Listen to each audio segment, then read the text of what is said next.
My current build here had me disassembling a baby shark, a bathtub, swimming pool baby shark.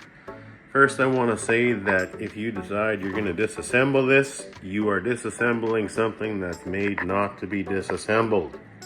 Because these are waterproof, you will find a few screws on here that you can start taking off, but you're going to realize very soon that you actually got to cut into the shell if you're trying to salvage any of the parts inside of here.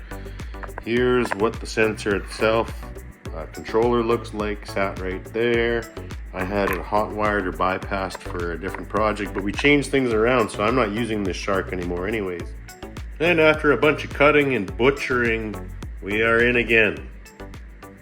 So as I said earlier, I had used this for a different project. I stole the internals here and I used the audio on a pachinko build we have on the go here. It's a baby shark pink Fong pachinko.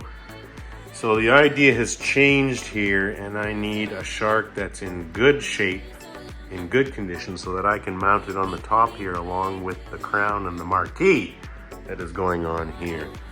So because we're doing all of that, we had to bust into this baby shark, and I saw that nobody has a video on it yet. First of all, if you decide to open this toy up at all, I hope you never intend on putting it back in a pool of water or a bathtub again, because it is actually kind of dangerous, and there's a reason it's so hard to get it open. It needs to be waterproof.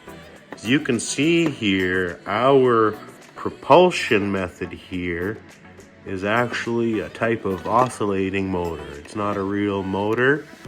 It's using an oscillating supply here, back and forth, that creates our vectoring, or creates our propulsion, creates our movements of the shark tail. So there you go, we're in. Not a whole lot to it. These have been used for all different kinds of applications, really. And it's a pretty simple, straightforward method nowadays. But there you go. So now you see it's not a real motor, it's an oscillator. On the shark tail, there's the controller. When the water or anything touches this, it engages the system, plays the audio, and moves the tail. Baby shark.